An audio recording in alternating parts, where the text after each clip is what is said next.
funniest thing about Frankie is that he literally refuses to wear pants. Buddy could be in the middle of a blizzard and he would rather shake some ass than put on a jacket. What's up, everybody? Welcome back to the channel. And you know what I want to talk about today? Why that robot is so damn funny. After thoroughly explaining why Nico Robin is hilarious, I asked my Patreon which straw hat we should cover next, and they decided Frankie. I really wanted Jinbei, to be honest. I mean, imagine what that guy is thinking during the raid in Onigashima. Just imagine being the last member to join this band of lunatics. Like, that is so funny, but no, today is not about Jinbei, it is about our boy Frankie. And unlike Robin, I don't think I need to explain to you why Frankie is funny. I mean, for God's sake, he's a robot with nipple lasers. He's like if Ace Ventura was part robot. He's also got a mini fridge in his abs. But Frankie's a weird dude, man. Let's just back up and take a look at the story from his perspective when we first meet him, all right? When we first meet Frankie, he is the leader of the Franky family, which is literally just a bunch of sewer people that he adopted and started teaching them how to be honorable criminals. That's right, he doesn't reform them from crime, far from it. They continue to do crimes, they're just like a little nicer about it. But anyway, he's in charge of the Franky family and they're committing crimes all over Water 7, and so this new pirate crew gets into town, and that's when Frankie and his goons rob one of the pirates and take 300 million berries. And of course, the people that the Franky family robbed were the Straw Hats. Now, to be generous, they had no way of knowing just how insane these people were. They just knew that, hey, they're pirates. Pirates are bad people. Let's rob them. And Frankie signed off on this robbery and even beat up the person that his minions robbed. So imagine being Frankie, okay? Your criminal family has just procured 300 million berries, and you got it by robbing some low-life pirate. In your experience, pirates are just always bad, so this guy must deserve it. But the guy that you robbed is still trying to fight you for that 300 million berries. And it's really sad because he's crying and he's like, no, please give me that money back. I can't let you take it. But you don't care. This guy's a piece of shit. So you stomp on him a little bit and then you go leave to spend the money that your crew has honorably stolen. So Frankie goes out to spend the money that his crew stole from the Straw Hats. And when he comes back to his hideout, the Franky family house isn't there anymore. Literally destroyed by a crackhead and his band of lunatics. Mind you, Frankie left all of the Franky family in the Franky house when he left to go spend the money. They were all there. So that means whatever lunatic destroyed this house also beat up everybody inside. So imagine being Frankie, all right? Obviously, this is a reprisal for what you just did to that pirate that you robbed. So Frankie now wants revenge. He runs into Water 7 until he encounters the crackhead that destroyed his entire house, and the crackhead doesn't give a damn about the money that he stole. He wants to beat Frankie up for beating up Usopp, which thoroughly confuses Frankie, and then he starts thinking like, okay, maybe they're not bad people, I guess, if they care about their subordinates that much, but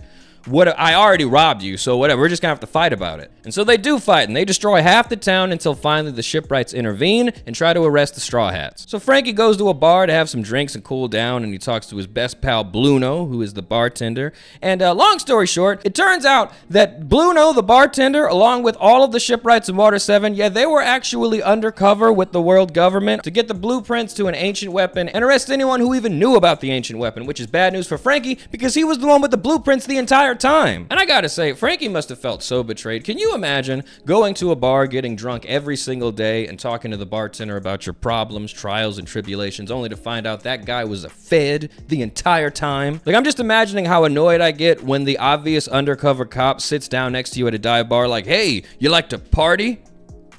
You know where to get any of that? I'm imagining how annoyed I feel in that situation, and now I'm imagining if that was my goddamn bartender. I would be furious, but no, Frankie is arrested and he's on his way to Enies lobby, which of course leads to the most chaotic nonsense that has ever happened in Frankie's life when the lunatics he was fighting in Water 7 show up to fight the entire world government. And the lunatic he fought earlier even tried to fight Frankie too, like he was like, I don't know what you're doing here, it doesn't matter. If you want to fight, just get in line. I'm beating up that bitch in the top hat first. And Frankie was like, what do you, no, relax, all right? I am on your side, all right? I do not want to be arrested, and I don't want the world government to have plutons. Let's just work together. And the lunatic begrudgingly agreed, like, you know what? I still don't like you because you beat up Usopp, but fine. All that matters is that we beat up that bitch, Robert Lucifer. So from here, Frankie begins working with the lunatic that he was fighting with in Water 7 until they eventually defeat CP9 and all the Marines on Enies lobby. And because some idiot ordered a buster call, Enies lobby is actually erased, burned to the goddamn ground. And then they all all go back to Water 7, and Frankie realizes that he actually made a grave mistake when he robbed Usopp in Water 7, and he apologizes to them and says that he used the money to buy a bunch of wood to build a new ship, and he's going to use that to build the Straw Hats a new ship, and this ship will be perfect. And that right there is when Frankie made a mistake, okay, because he showed that lunatic his passion, which showed the captain of the lunatic pirates that he would be a great addition to their crew. And when Luffy decides that you're joining the crew, it really doesn't matter what you think or what you decide. It's you're coming with us. But Frankie doesn't want to go with the Straw Hats, of course. He's got to take care of his family. I mean, without him, they're just a bunch of sewer people that do crime. Who knows what they'd be if he left Water 7? He's also got his brother Iceberg and his alcoholic mermaid mom Kokoro. I mean, he's got a life here. He can't just leave them so that he could pursue his dream. So Frankie can't do it. So he declines, and Luffy's like, okay, whatever. We'll see, all right? And right in the middle of Frankie's refusal, that's when members of the Frankie family yell, "Panty raid!" and they yank Frankie's panties off and start running through the city. Frankie chases after him, shooting nipple lasers and lasers out of, I mean, God only knows where else on his body. Blows up half the city trying to get his panties back until he gets to the end of Water 7 and sees Luffy standing on the ship that he built for the Straw Hats, holding Frankie's panties like it's a flag. And he's like, you know what? I like how you fight. I like how weird you are. You're gonna have to join my crew, all right? I got your panties. That means you gotta join my crew now. You know the rules. But Frankie still says no. And this is when I think the funniest thing ever happens, all right? This is my favorite Frankie joke of all time. Okay, so Frankie says no to joining the Straw Hats. That's when Robin jumps in and she's like, okay, hang on, let me talk to him. I think I can make him join. And Robin doesn't say anything. She just uses her devil fruit powers to grab Frankie's nuts and twist them. She twists Frankie's balls for a solid minute. Everyone's watching in horror. Even Luffy's like, hey, I did not want this to happen, Robin, stop. But Robin doesn't stop. She is twisting Frankie up something fierce. And something about the way she was twisting on Frankie's nugs, Frankie's laying on the ground and he's like, you know what, you son of a bitch, I'm in. You know, you didn't tell me we was getting all balls twisted on this crew. You should have led with that. And I've never heard anyone talk about this, but it's so funny that Frankie was saying no till Robin grabbed his balls, and then he's like, if we're doing that all the time, hell, even if that only happens one more time in my life, sign me up, I'm a Straw Hat, baby. And that was it. From there on, Frankie was an official member of the Lunatics. He was already a wacky guy, but he would go on to do just so much more funny stuff. Because Frankie is one of those characters that no matter what situation you're in with him, it's not serious. It's not going to be serious. How the hell is anything serious with a guy that could, at the drop of a hat, pull out a guitar and start singing, "One is the loneliest number that you'll ever find," unprovoked every time? Like, I really think Frankie was low-key auditioning to be the musician of the crew too. That's of course right before they met their actual musician, the burping and farting skeleton known as Brook. And those two get along just great. I'll tell you what, another great joke that I really love from Frankie is when him and Brook are in the raid to Onigashima and Nami's getting chased by Big Mom, and out of nowhere, Brook and Frankie start riding in on Frankie's motorcycle. And seriously, let me paint this picture for you. Nami is being chased by Big Mom, stalked even. It's a horror movie from her perspective. Nami's like, oh my God, help, Big Mom's about to kill me. And Brook and Frankie are like, you sit there in your heartache, waiting on some beautiful boy to save you from your old ways. You play forgiveness, watch it now, here he comes. And then he runs over Big Mom's face like he doesn't look a thing like Jesus, but he talks like a gentleman, like you imagine when you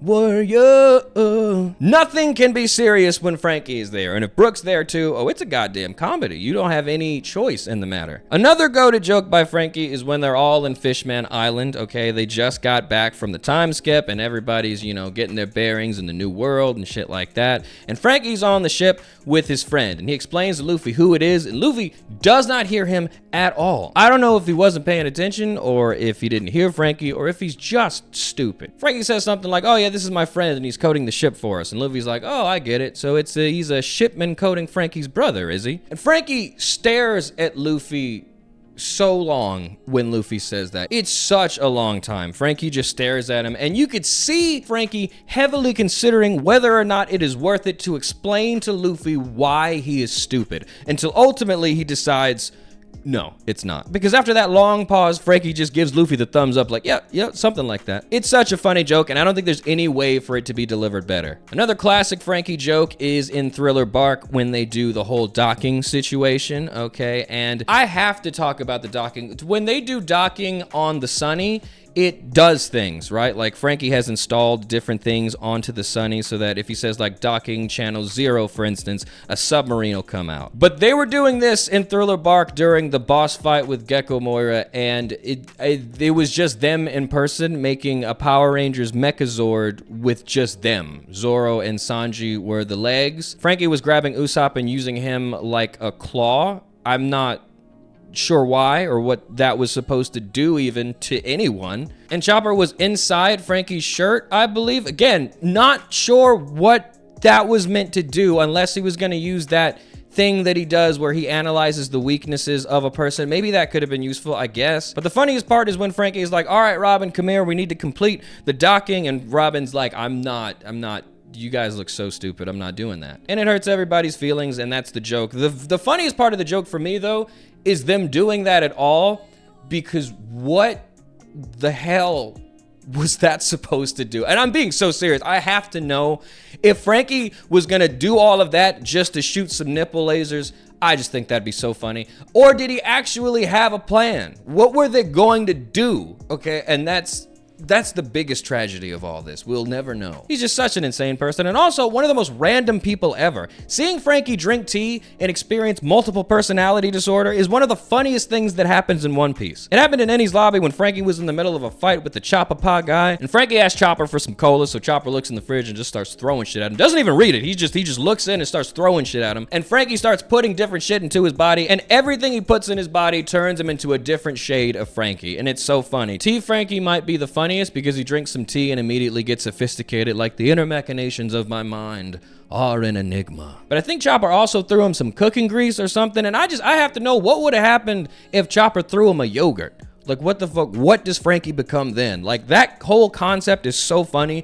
Who is Kombucha Frankie? All right, who is Gatorade Frankie? Like, we need to be putting different stuff in Frankie as often as we can, just to figure out how many different versions of him we can make. But he's not just one of the funniest characters ever. He also has one of the best hearts ever. Okay, he is truly the Jim Carrey of One Piece, because if you give him the leading role in a drama, he will come through. He will still make you laugh, but he will deliver some feelings to you, like when they were on the sea train and Frankie was like, hey, existing is not a crime, all right? Your friends will come for you. Don't worry, we're gonna get out of here. Or his fight with Senor Pink, okay? A lot of people talk about Senor Pink and his backstory about how it's so sad. For me, those moments really emphasized how cool Frankie was, okay? I've never really felt sympathetic towards Senor Pink, but Frankie, though, in the middle of that fight, still found it in him to feel empathy for Senor Pink and say, hey, the next time I'm here, let's go to a bar, have a drink, and you can tell me all about Russian, all right? You can tell me all about your kid and your wife, and we'll talk about it, all right? I really think that the kindest characters and the coolest characters are the ones that can pick up on something that you're going through and feel that for you, even if you're on opposite sides, and try to relate to them no matter what sides of the aisle that they're fighting on or living for or anything like that. Like Frankie just sensed like, hey, you got some demons. You're a deeply depressed man. I mean, you're dressed like a baby, so that's not really a hard inference to make. You've obviously got some shit that you're working out that you haven't quite figured out yet, but let's get a drink. You'll tell me all about your girl or your kid, whatever made you dress like a baby at all times, whatever happened to you to make you do that. I want to know about it, buddy, and I want to tell you that you're loved. Frankie's just so awesome, man, and he's a really funny character. Before we end the video, I also want to give a shout out to Frankie's voice actor. Kazuki Yao is one of the best voice actors ever, and the only voice for Frankie. No shade to the new person voicing him, it's just the emotion, the line deliveries. He made everything funny, and he gave things heart. Every time I read the manga, I'm always going to hear that voice for Frankie. He's up there with the greats for me, like how Kevin Conroy will always be Batman, Mark Hamill will always be the Joker, and Kazuki Yao will always be Frankie. That's about it for this one, guys. The next hilarious video on the channel should be Kakashi Is Hilarious. We're also going to come back to Bleach, and we're going to be redoing Thriller Bark, so, you know, stay tuned for that, you know. But if you want to vote on who the next Straw Hat will be in this series, please, I desperately want Jinbei, but obviously whatever the Patreon decides, we're going to go there. But come on, Jinbei's right there, dude. It's going to take me so long to get to Egghead Island is hilarious, or Onigashima is hilarious, and Jinbei is so funny. I would love to talk about that before we get there. But like I said, that'll be up to the Patreon to decide, so head on over there if you want to make me happy and quote for Jimbei. Oh my God. But yeah, that's about it for this one, guys. Thank you so much for watching. Thank you for being interested, and I cannot wait to see you in the next one.